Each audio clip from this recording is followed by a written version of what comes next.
Welcome into the Blogger Bowl Week 12 preview. I can't believe we're already this far into the season. It's just absolutely wild to me. I know we said that on Tuesday.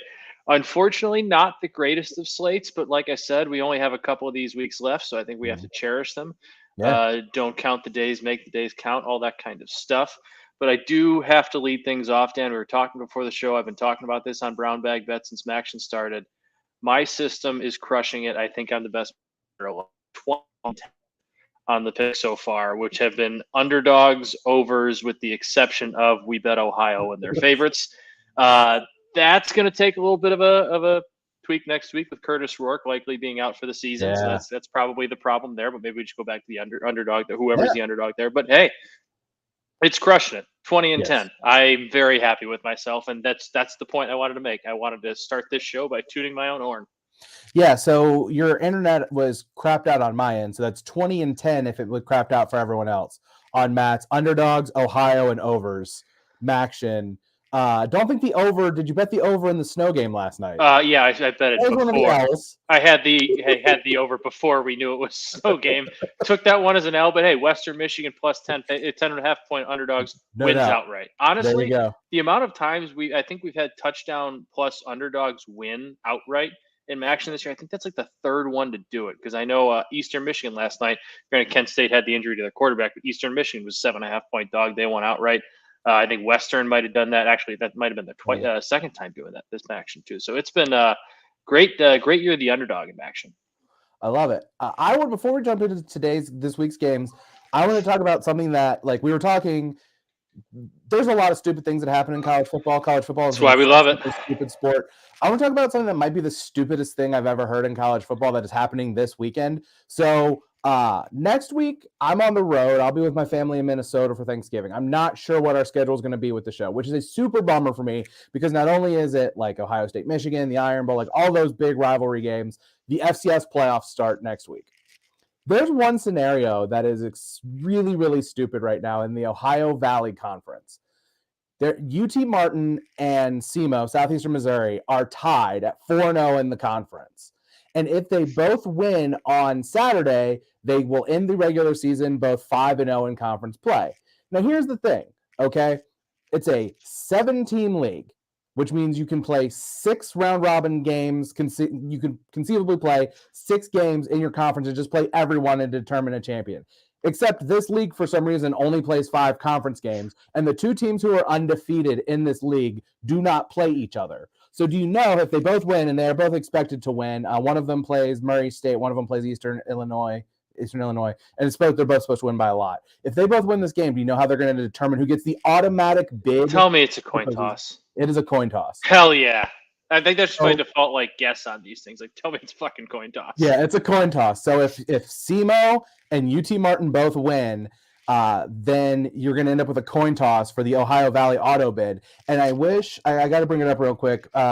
If you by the way, if you want to read about FCS football, if you want to know anything about FCS football, Sam Herder, HERD, Sam Herder FCS on Twitter. He's a guy who covers FCS football. He is where I get most of my information when it comes to this. So if UTM gets the automatic bid, SEMO will probably be if UTM gets the automatic bid, SEMO probably will get an at-large. If SEMO gets it, UT Martin probably left out. Ooh. So shenanigans in the Ohio Valley Conference. So that's tough. So yeah, you got to check that out. I'm sure those games will be on ESPN Plus, because all of the leagues are on ESPN Plus except for the Colonial. So and Division 3. This week is not a great week, like we said, but there are some interesting games. And I think the biggest one in my mind is going to be happening in Los Angeles, California. Sure. Number 7 USC at their crosstown rival, number 16 UCLA, an 8 p.m. kickoff from the Rose Bowl. This is this game being played in the Rose Bowl. Both teams wearing their home uniforms. This is the ideal viewing experience in college football. USC is a 2.5 point favorite. The total, a robust 75.5. What do you think is going to happen in this game? I mean, we talked about it on Tuesday, and it kind of said on Thursday, whatever team is the underdog on that was plus money on the money line was going to be on my card. I looked at it a couple minutes ago when I was finishing up the card. UCLA's plus 110 on the money line. They're the short underdogs. I'm going to take them. I think these two very similar, and it might come down to who's got the ball last in this situation. I don't really think there's a very strong lean to either side. I know Jordan Addison was banged up a few weeks ago. He's going to play, but like, how healthy exactly is he after that injury? Didn't look terribly good. I don't know. Travis Dye for USC is also down too. I think UCLA might have a little bit of advantage there. I have no idea what's going to happen. I think both teams are very capable of winning this game. I think both teams are very capable of losing this game. They're a little bit of a Spider-Man meme right now in terms of what they're capable of. My gut says USC probably is the better team and pulls it out, but I just think there's more value with UCLA getting the plus money here. So I'm going to go with UCLA, but really, I feel like I don't usually say this. I feel like neither of us usually say this, but like, I would not be surprised by whatever happened on whatever result happened. If USC won easily, UCLA laid an egg, probably wouldn't shock me. Other way around, wouldn't shock me. Either team won close, wouldn't shock me. The only thing that would shock me, I guess, is if it's like a 17-14, like low scoring defensive battle. That's about it. That would probably be surprising. If it's an under that cruises, I would be surprised. So UCLA hung 62 points on USC last year, and I wonder if that matters. Like, it's one of those like interesting things to navigate if you're USC, because you have a brand new staff, like half of the roster is new. Like, does it matter to be like, hey, this team just utterly demolished you last year, embarrassed you, but like, we weren't here, half of you weren't here, but those of you who were here might remember. I don't know. It's kind of one of those little interesting subplots to me that I think is kind of interesting. The key to this game is going to be the run game on both sides of the ball. UCLA is third in rushing success rate. 58% of their rushes, 58.6% of their rushes go for 4+ yards, which is the third highest percentage in the country. USC is 121st in rushing defense success rate. 53% of the rushes they face go for 4+ yards. So UCLA is going to want to run the ball. They can run the ball. They are not as good a passing offense as USC is, even without Jordan Addison. On the flip side, like, you think Lincoln Riley, you think like Baker Mayfield, you think Kyler Murray, you think Caleb Williams, who I think if they went out has a chance to win the Heisman Trophy. But that offense has always been predicated on the ability to run the ball. Travis Dye was their bell cow. He was their big play guy. And that loss hurts. When I talked about opportunity rate, the 4+ yard runs, USC is actually first in that metric in the country on offense. So they've run the ball exceptionally well, and that helps Caleb Williams out. How is that going to affect things for this USC offense? It remains to be seen. Austin Jones is the next man up. He has 335 rush yards this year, 6.4 yards per carry. So he's plenty capable. Fun little detail kind of subplot. He was in the same recruiting class as Zach Charbonnet. So maybe a little bit of rivalry there, trying to show like, hey, this guy's been a star at UCLA. I'm here now. This is my time to shine in this game. I'm with you. I have this one on my card. I just took the money line with UCLA plus money. I said it on Tuesday. If this somehow flips and USC ends, like if USC was the underdog and they were getting plus money on the money line, I'd take them. But I kind of agree with you. This one feels like I just want this to be what we expect. I want this game to be a game that goes over 75.5. I think it should be. I don't see how it's not, even that's with that astronomically high total. Like, I don't really see how it doesn't. I don't really see how either of these teams make many stops. It feels a lot like the Utah USC game to me. Yeah. The only thing is, like, if UCLA runs the ball and tries to shorten the game a little bit. True. But I don't know, man. So yeah, I'm excited for it. That's definitely going to be the highlight of the weekend. I wouldn't even necessarily say undercard in the Pac-12 this week. I think an equally interesting game, although maybe not as equally as interesting. Number 10 Utah at number 12 Oregon in the Pac-12 After Dark 10:30 p.m. ESPN slot. You see there, Utah is now favored by 1.5 points. The total is 61.5. If you watch the show on Tuesday, Oregon was favored. There's a fair amount of concern that Bo Nix is not going to play in this game last night.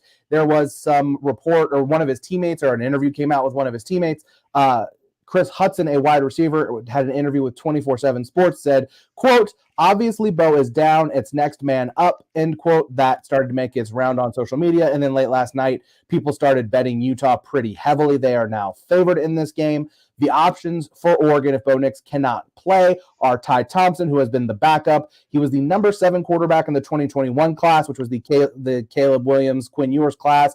Interestingly enough, a couple spots ahead of Drake May. So if you want to know how highly thought of he was as a recruit, there you go. However, this year, just 11 for 21, 72 yards, no touchdowns, 2 interceptions. 63 of his 72 yards came against Eastern Washington, an FCS opponent. Jay Butterfield is the only other quarterback on the roster who has thrown a pass. He's 1 for 1 this season. So obviously, it's pretty efficient. Yeah, very efficient. 100% completion percentage is very good. If you complete 100% of your passes, you're probably going to do pretty well as a quarterback in college football. That's obviously going to make a big difference if Bo Nix doesn't play. What do you think is going to happen here? Yeah, I mean, it's unfortunate that it's leaning towards looking like Bo Nix is probably not going to play. You want these two teams with this much on the line, this much at stake, Pac-12 championship bid for the most part, on the line for both teams in this game, kind of a little bit of a semifinal game. You want both teams to be healthy. That said, it doesn't seem like they are. And it seems like even if Bo Nix is, how healthy is he? Is he going to be able to run the ball as effectively as he can? Because that's usually something with him. Like that's a big part of his game. I'm starting to lean Utah quite a bit. I know they're not the same team they were last year. Obviously, they had some losses on defense, but they bring back a lot offensively. They're getting a lot better as the year has gone on. They've gotten better and better each week, and you really seem like they use that USC game as kind of a launching point to kind of take their season off to the next level. They're still playing for something. They have a coaching staff that's a very, very good coaching staff that knows this Oregon team well. I know it's a new staff, but still a lot of the same players. And I think they're going to be able to get them ready for Oregon, and they think they'll have a field day with a backup quarterback or an injured Bo Nix. So I lean towards Utah, unfortunately, because of the Oregon injury situation, quarterback with Bo Nix. Who would have thought that we'd be talking about Week 12, an injury to Bo Nix was this big of a deal? Yeah, it's absolutely wild. These two teams played last year 2 times. Utah won 38-7 in Salt Lake City, and then a couple of weeks later, they won 38-10 in the Pac-12 title game in Vegas. Complete domination twice. So 38-13, Oregon? That exact score. Huh? So betting the exact score, 38-13 this time. There you go. Oregon's going to keep getting 3 points closer. Does it matter to Oregon? Like the USC situation, this is a new staff. Do you walk the fine line there of, well, we got our butts kicked last year? To put it into context for you, Ohio State, their EPA per rush this year is 2.249. So basically, every rushing play they have goes for about a quarter of a point. That's 4th best in the country.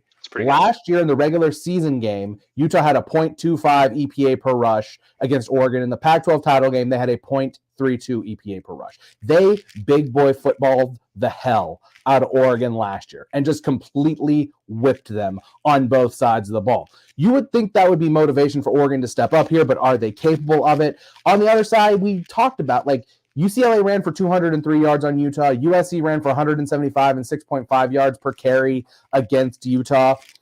So they did a good job stopping the run against Washington State. They did not against Arizona. I don't count the Stanford game because only bad teams make Stanford look competent in football. But Utah ran for 305. You lost to Kansas last year. We did. We're going to lose to Kansas on that. First off, I'm not trying to suggest that the Longhorns are good. The Longhorns might be on the card this week. Hey, you know what? You lose to Stanford. You beat Clemson by 3 touchdowns. It's a balancing game. What do I always say, Matt? Because it's college football. Exactly. Utah ran for 305 yards against Arizona and 279 against Stanford. Are they really trying to amp up their run game? Obviously, Cam Rising was dealing with the injury. He missed a game, so maybe that kind of leads into it. Part of me is kind of wondering, you see this in the NBA, what Drew and I call the superstar subtraction theory, which is you lose a player for the very short term and other guys step up. Mm-hmm. Obviously less than ideal if Ty Thompson is starting and Bo Nix can't play, but part of me wonders if on some level, at the very least, that's going to make the run game for Oregon step up here and really keep this game in line. If this ends up in a situation where they need Ty Thompson to throw the ball a lot, obviously they're going to be in a whole lot of trouble if he's the guy playing here. But part of me wonders if in the short term, playing at home after you got embarrassed twice by this team last year, if maybe this is a scenario where just for one night, maybe that crowd, that situation can lift this team. I wouldn't bet it. I have no feel one way or another, but it's just kind of like a thought that's been rattling around in my head. It is certainly possible. I also think that the counter to that is, Utah, if they are, because I'm sure Utah probably knows whether or not Bo Nix is playing. They probably know what to expect. Right. And if they're getting a backup quarterback, it's probably going to be loading up the box and saying, we're just not going to let you run on us. We're going to make once your backup quarterback proves he can beat us. All right, we'll back off and respect the pass. But until that point, we're taking that away, and you're going to have to throw the ball on us. And obviously, it's easier said than done. You can still try and run But I think Utah is going to do what they can to try and take that away. I do think, though, however, well, said with USC, UCLA, is there some sort of like, well, this team put up 60 points on us and kicked our ass last year? Is there some sort of like, get back up for the game this year? I think that's less so with USC because the team had so much turnover and the staff had so much turnover. But with Oregon, like, it's still mostly the same team, and even though it's a new staff, I think that's absolutely something they can kind of look back towards and say, like, hey, like, we had, like, this is what happened last year. This is what happened to you guys last year, because it did happen to most of the team last year. Whereas USC is pretty much new guys just about everywhere. Yeah, I mean, it's going to be a fun game. Can't wait for that one. We have 2 noon games on the slate here. I will let you choose which one we go to next because we didn't discuss this before the show. Doesn't matter. Sure. TCU, Baylor, Illinois, Michigan. Which one would you rather talk about first? Let's do TCU, Baylor. You said it first. Let's go there first. TCU, Baylor. Number 4, TCU at Baylor. A noon kickoff from Waco. TCU, a 2.5-point favorite. The total is 57.5. So here's the thing. Okay, Baylor, they're 4-3 in conference play this year. Turnover margin in their wins +7. Their turnover margin in their losses this year -6. So that's basically all you really need to know about what Baylor has been and what they've done this year in conference play. TCU does not turn the ball over. They have they're tied for 4th fewest turnovers lost in the country. If Baylor can't protect the football and they can't slow the TCU offense down, what chance do they have of winning this game? Kansas, the Kansas game, they were up big at halftime and allowed Kansas to move the ball all over them in the second half. Baylor did. And they won that game. So I'm just not super high on where Baylor is right now. TCU just keeps finding ways to win. I think it'll be interesting to see if Texas puts some things on film defensively that we'll see Baylor with a defensive-minded head coach, Dave Aranda, or Matt Campbell next week in that Iowa State team, which is all defense. They basically, to beat Iowa, they became Iowa. Did Texas put anything on film last week that might help some teams as they prepare to play TCU going forward these last few weeks, or was that just an aberration when they were playing a defense that has largely underachieved most of the year, but is still probably one of the most just raw talented defenses in the league? So that's the one thing I'm interested in. But if Baylor can't force turnovers in this game, I'm just not super optimistic that they're going to pull off an upset. Yeah, I mean, you kind of touched on it there with the turnover margin, but what I want to see from this game is which Baylor team shows up, because I think TCU is a very good football team, but if we get the better version of Baylor, Baylor's absolutely capable of winning this game at home. If we get the bad version of Baylor, we're going to see a very similar result to last week where Baylor lost 31-3 or whatever it was. I'm starting to believe more and more in TCU. I've been kind of skeptical. The way they beat Texas last week, I think, was a way of them showing, and obviously not intentionally, I'm sure they would like to put up 40 points, but they showed last week that they can win games in multiple different ways, and I think they're going to be challenged. I think Dave Aranda is, like we've talked about, we love him. We think he's a very good coach. I think they're going to do some things that might give TCU's offense a little bit of problems, but I think TCU's shown that they're capable of stepping up defensively and kind of having the offenses back too. So I think that was a little bit of a galvanizing effort, kind of completing the team moment for them. And I think we do see a better TCU this weekend, but man, I'm interested to see which Baylor team shows up, because if it's a good one, this could be a hell of a football game.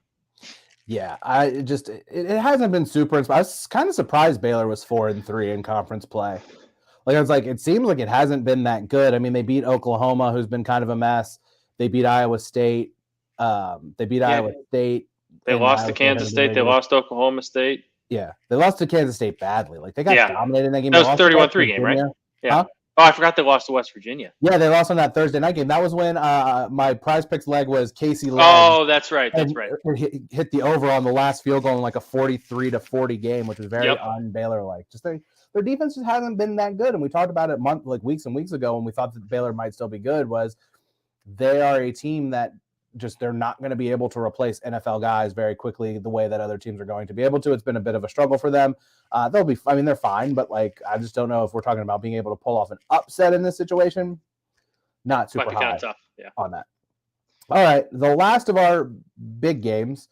This is actually not big noon Saturday. I think the TCU game is big noon Saturday. I'm wondering if this is an ABC game.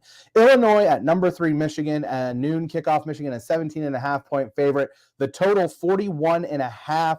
This is a game that looked a lot better on paper a couple of weeks ago. Illinois coming in off of a couple of losses, and instead of sitting here saying, well, like, what do you expect to happen here? I think we all have kind of the same expectation of what's going to happen here. I looked at it from the perspective of what does the anatomy of a stunning upset look like in this game? Like, what has to happen for Illinois to be able to maybe like keep this close and pull off the upset? they have to keep Michigan out of the end zone. You can say, well, duh. Yep. But the only real weakness that Michigan has had this year, they're good at getting quality possessions, but they're not great at getting in the end zone. Third in quality possessions, but just 39th in points per quality possession. So they'll drive on you, but finishing drives has been an issue. Illinois hasn't allowed a lot of quality possessions, and they're fourth in the country in points per quality possession allowed. Certainly helps that some of the offenses that they've played are pretty mediocre to very poor. But these are two teams that don't play very fast. So if Illinois can hold Michigan to field goals instead of touchdowns, muck the game up, slow it down, run the ball well, like run the ball at all, maybe they can hang around. But I mean, that's it. That's the doesn't path. Feel like it's going to be the test we had hoped. Maybe a couple weeks ago we thought maybe Michigan might get tested here, and it doesn't really feel like that's where we're headed. No, Illinois is going to have to play just about a perfect game defensively. Like you said, Michigan's going to get theirs, but they're going to have to hold the field goals in the red zone. They're going to have to avoid the big play. They're not going to. They can't let Corum or Edwards break those 60-yard runs like they have the last few weeks. They're going to have to take the football away probably 3 or 4 times. And Chase Brown's going to have the game of his life. He's going to have to go off. He's going to have to run for 150-something yards and a couple touchdowns. And they're going to have to take care of the football. They're going to have to, if Illinois, the path is winning the turnover margin by about +2 or +3, and your turnovers are not in critical, crucial times. And yeah, like you said, holding Michigan in the red zone, forcing them to kick, and hoping you get lucky with a missed kick or two. It's a lot to ask for, but I mean, it's possible, but there's really just kind of that one path. Yeah. With Michigan, one thing that I'm super interested in is like I'm buying into Michigan. I think they're very good. Like if you wanted to tell me they're the third best team in the country, like that's fantastic. That's great. I'm legitimately concerned though. Like Michigan has only really been tested once this year, and that was by Maryland, and that was like the first team they played with a pulse this year. Yeah. Like they started the year with Colorado State, then Hawaii, then UConn. Shout out to UConn. We know they've been playing much better since they played Michigan, but like those are 3 bad teams. Those are 3 of the worst teams in college football. The first time they played a real team, a team with a pulse, was Maryland. They won that by 7 points. They then beat Iowa by 13, and then they haven't won a game by fewer than 21 points since. They've got their big test next week. We know that. And I'm just wondering what's going to happen for Michigan if they have to play a close game. Like how is that team going to handle playing in close games? Because they haven't really had to do it. Even against Maryland, it never really felt like they were going to lose that game, but they did. But Tolliver and Maryland still had the ball late with a chance to go down and tie. Like that's what it felt like. They were in charge the whole way, but Maryland was just there the whole time. Right. Maryland hung around. Iowa kept it to 13, but it's Iowa. Like a 13-point win over Iowa might as well be 40. Like, they're not going to score. And like we said, Penn State was close at half, and then Michigan kind of put their foot on their neck and blew them out. The Michigan State game was 22 points, but wasn't as close as the final score indicated. Mm-hmm. And Michigan dominated that game. And to my point about them, like they couldn't finish drives in that game, or else that would have been a lot uglier than the final score indicated. Like Rutgers was gave them Michigan's had a little bit of an issue of playing with their food early in games. Yeah. And I guess we're already getting ready to next week. They can't do that against Ohio State. If they play with their food in the first half, they're going to find themselves down 24-3, they're going to lose the game in the first half because they played with their food. And it's like you said, like we have not seen them get tested. And if they do get tested and they come out of the gate slow in a game like that against Ohio State, can this team come back? Can this team respond? Can JJ McCarthy throw them back into a football game? That's still something we haven't seen. And who knows, maybe they're going to be able to run the hell out of the football. Maybe they're going to get a lead on Ohio State and never look back and just be able to play their game. But the second they get out of that, the second they're not able to, how is JJ McCarthy going to respond? I'm not saying he won't respond positively. I'm just saying we don't know because he hasn't had to do it yet. And asking him, and I'm not trying to say that Michigan should have intentionally been losing late in games to see if JJ McCarthy could come back. But like, if you find yourself down 24-13, 24-14 at halftime against Ohio State, and it's JJ McCarthy's game to try and bring you back into it, how is he going to respond in the first real time he's ever had to do that on the road in the biggest game of his life at one of the most hostile environments in college football? I'm with you completely. I would like for them to struggle in this game just to kind of get some reps. You heard us, Jim Harbaugh, struggle here. Intentionally be losing at half, make your team come back. I'm sure they'd rather be winning by 50, but just kind of like as a test, I'd like to see this team play some close games, play a good defense close. because I'm with you. Like, we don't know what JJ McCarthy is in a close game where he's going to have to go out and win a game for them. And I cannot wait to see what's going to happen. I fear that might not go super well for them just because Ohio State is a little bit more battle tested, but we'll talk about that game next week. There were even a couple moments in Penn State where JJ McCarthy made a couple bad throws, and then Michigan was able to bail themselves out with the running game because their running game is fantastic, and their defense. So we'll see, because he's probably going to be in that spot. He's going to have to make some throws against Ohio State to win that football game. That's another thing that I don't remember who brought it up on Twitter, but Blake Corum had 28 carries against Nebraska in a 34-3 game. We really need to be giving Blake Corum 28 carries against Nebraska. It's Jim Harbaugh. That's just what he does. Seems weird. It does. JJ McCarthy, 8 of 17 for 129 yards and 2 touchdowns in that game. Like, I don't know that that's going to be good enough against Ohio State. We'll find out. I didn't ask you, what is your off the radar game this week? Oh, geez, honestly, you go first. I'll go first while you forgot to do one of like the 3 things that we have. Okay, busy. You're very busy. Matt is very busy man.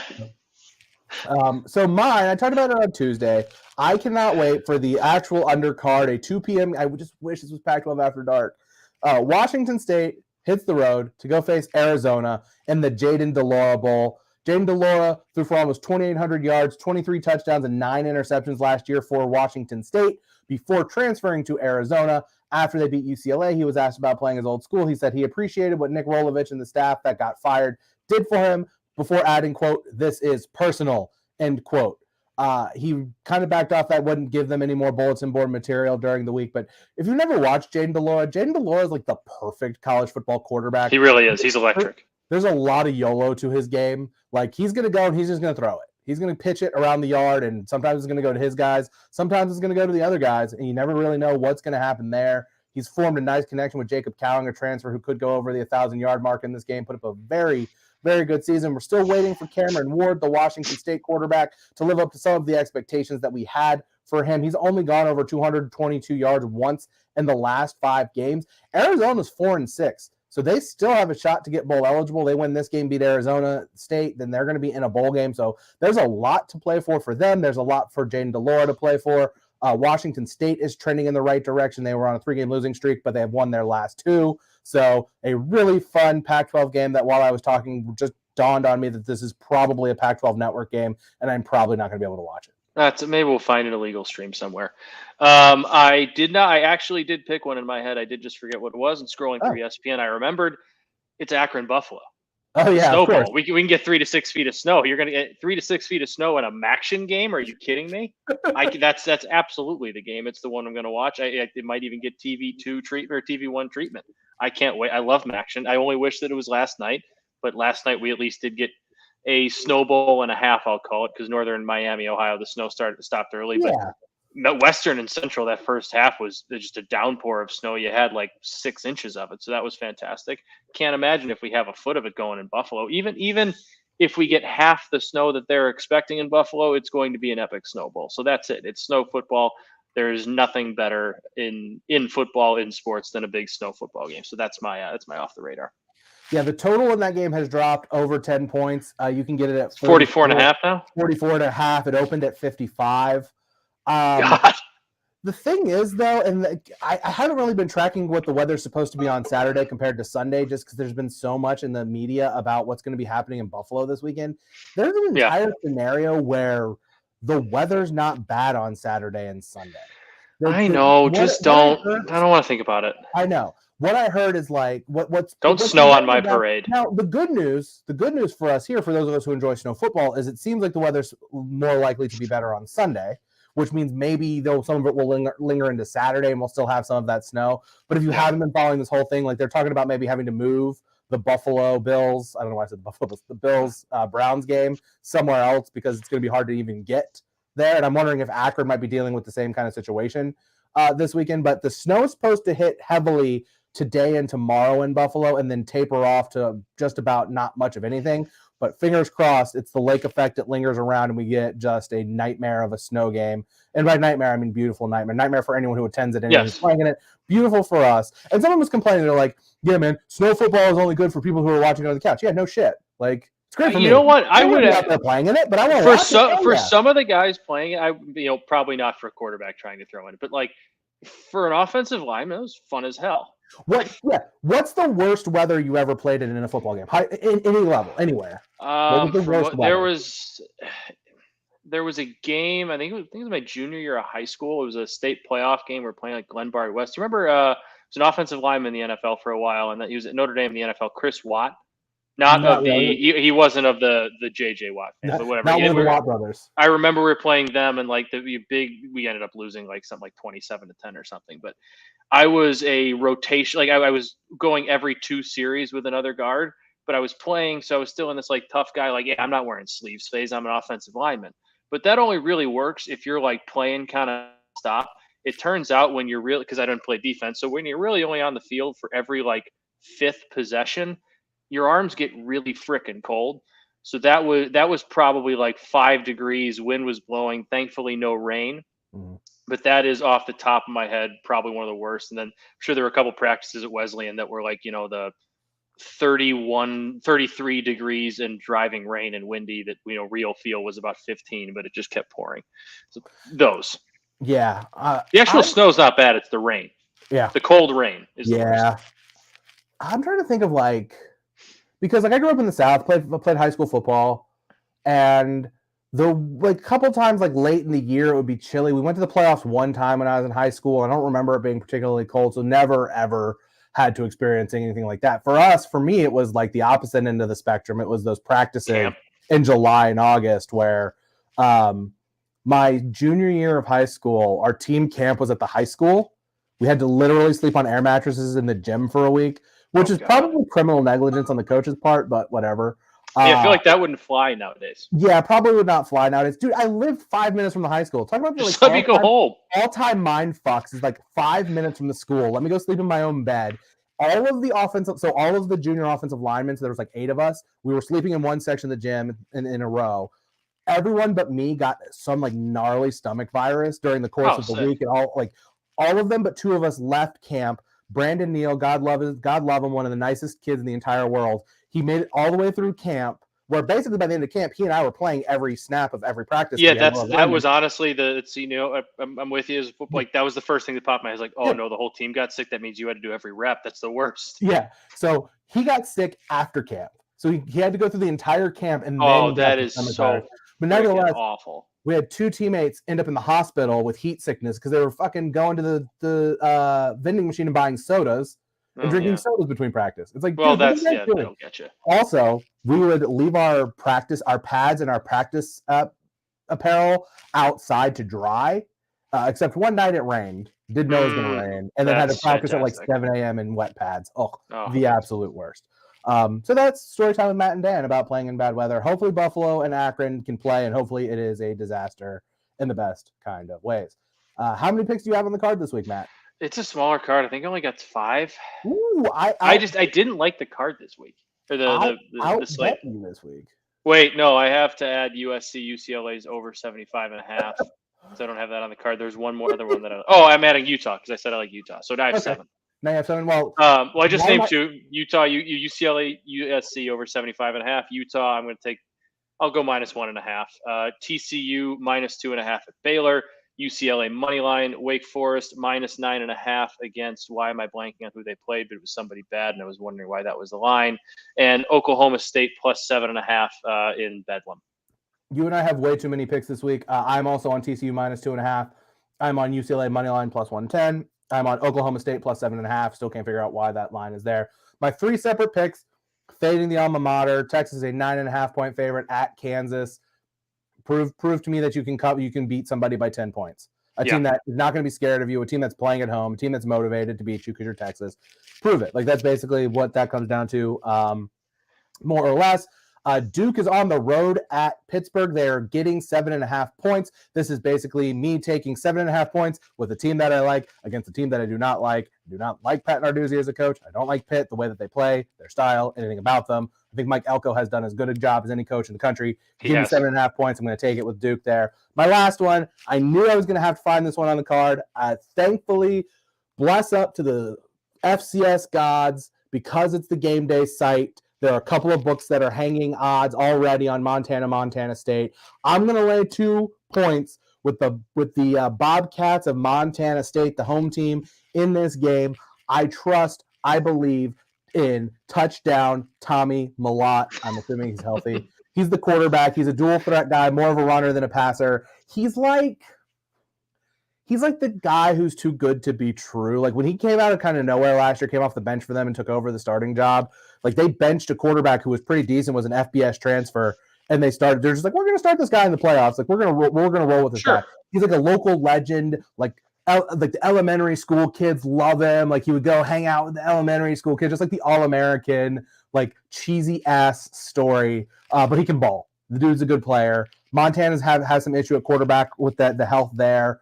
I think their starter got hurt last week, and whoever they played last week. So it's a rivalry game. Check it out. It's a 2 p.m. Eastern game. Check out Game Day on Saturday. Is that ESPN Plus? It'll be on ESPN Plus. Big Sky games are on ESPN Plus. So check that one out. Montana State, if they get this win in particular, they're going to be a good team to potentially bet in the FCS playoffs. And I'll talk about the FCS bracket next week, assuming we do a show, because we got to see how it shakes out. Yeah. But right now, the school of thought is that it could very well be South Dakota State's going to very likely be the number 1 seed overall. They only have one loss, which was to Iowa. They beat North Dakota State. They're going to be the number 1 seed. Sacramento State's probably going to be the number 2 seed. They're undefeated right now. But the long and short of it is you're going to probably see a situation where North Dakota State's going to either be the 4 seed or end up the 5 seed, at which case you're going to have South Dakota State and North Dakota State on the same side of the bracket. So there's probably going to be value in betting someone on that other side of the bracket. Would make sense. Which I think would probably be Montana State just to back in that situation, even though they've had a million injuries. But we'll talk about the FCS bracket next week. Prize picks before we go. There's still, as of 30 minutes ago, as an hour ago, they were still hanging Bo Nix props. So I took under half an interception with Bo Nix because I don't think he's going to play. So if we lock it in, they can't cancel it. They cannot. I mean, the worst they could do, I think, is maybe like eliminate the pick. But I'm not. Like, it's still on the board. As long as it's on the board, I'm playing it. It's on the board. We're playing that. Phil's Bo Nix under half an interception. Whichever Bo Nix prop under, take it because I don't think he's going to play. But I'll go with that one. Oh, by the way, Wake Forest playing Syracuse on my card. Syracuse is just dead in the water right now. Yeah, they're. Shout out Notre Dame. Notre Dame killed Syracuse. You did. That was the first time I mentioned them all show. Good for me. Took us 37 minutes for me to bring up the Irish.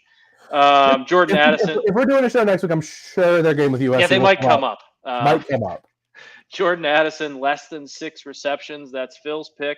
And I'm going Dalton Kincaid, more than 4.5 receptions against Oregon.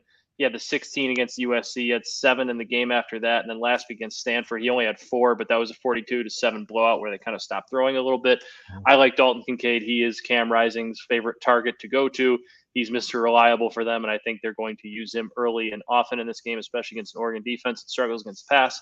So Dalton Kincaid over 4.5 receptions. Jordan Addison under 6 receptions. And Bo Nix less than an interception. No interceptions.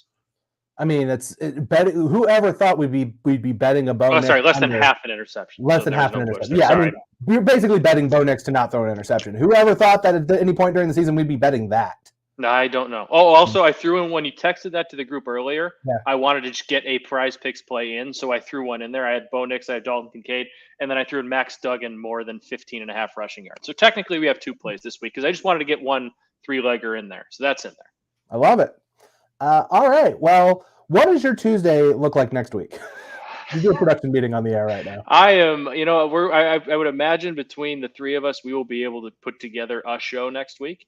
I pretty open all week. I don't travel for Thanksgiving. I'm luckily local. Families all around. Reed is somewhere off gallivanting, I think, outside of the country. So I don't think I'll see him at Thanksgiving, but everybody else should be around. So I think I'll be around here. I know you're traveling and such, heading to Minnesota back to see the family. So we'll figure something out. We'll get something on the books. I know this is when we call Phil out of the bullpen here, be like, hey, it's Thanksgiving. You get some time off for work here from the new job. We're putting you right back to work, buddy. I mean, if we do it at night, I'm 100% locked in to do it. A boozy blogger bowl might be kind of fun over Thanksgiving break. I'm just throwing that one out there. We'll see what happens. I think that might be kind of fun. Oh man, I'm probably not going to be drinking over Thanksgiving. I'll tell you that story once we wrap up here. But we appreciate everyone who has checked out the show. We will be back at some point next week to break down everything that happened. It will be just one show next week if we do a show. So it'll be a monster show. We'll actually, that's kind of the good thing about why the card this week kind of sucks, because that way we can just spend less time on that. Yeah, we don't have to time talking about the games that we're going to have to talk about next week. Yeah, so we won't have to recap a ton. We'll just jump right into it mostly. And we'll get you a show next week. And whenever we know what it is or when it is, we'll get that out on the BetSpurt social media, tweet it out, and probably won't Instagram it. I'll probably just get it out on Twitter. We will put that out there. So we will be back to join you all for that. For Phil, who is working his normal person job. For Matt, I am Dan, and we will talk to you at some point next week.